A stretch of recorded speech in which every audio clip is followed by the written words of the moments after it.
আজকের ফ্রেমে রয়েছেন মিষ্টি অভিনেত্রী থিয়াত্রিকা। দেখুন, শীতের দুপুরে একেবারে ব্যক্তিগত অবসরে তিনি। পরনে সাধারণ কিন্তু এলিগেন্ট ক্যাজুয়ালস, হাতে উষ্ণ কফির কাপ। থিয়াত্রিকা ক্যাপশনে লিখেছেন, প্রেমে পড়া বারণ, কোনো এক শীতের দুপুরে আমি আর আমার সঙ্গী কফি। আহা, এই কথাগুলো যেন আমাদের ব্যস্ত জীবনে এক টুকরো শান্তি এনে দেয়। একাকিত্বে ডুবে থেকেও নিজের সাথে সময় কাটানোর এই যে মিষ্টি মুহূর্ত, সেটাই যেন সত্যিকারে আত্মপ্রেম। তার চোখ বলছে হয়তো কারোর কথা মনে পড়ছে, কিন্তু কফির উষ্ণতা তাকে শান্ত থাকতে সাহায্য করছে।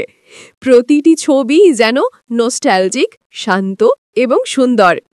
অভিনেত্রী থিয়াত্রিকার এই মন ছুঁয়ে যাওয়া মুহূর্তের ইনস্টার বিশ্লেষণ যদি আপনার ভালো লেগে থাকে, তাহলে প্লিজ অবশ্যই আমাদের ইনস্টা চ্যানেলটি সাবস্ক্রাইব করুন এবং পাশে থাকা বেল আইকনটি প্রেস করে আমাদের সঙ্গে থাকুন। কমেন্টে জানান আপনার শীতের সঙ্গী কে বা কি।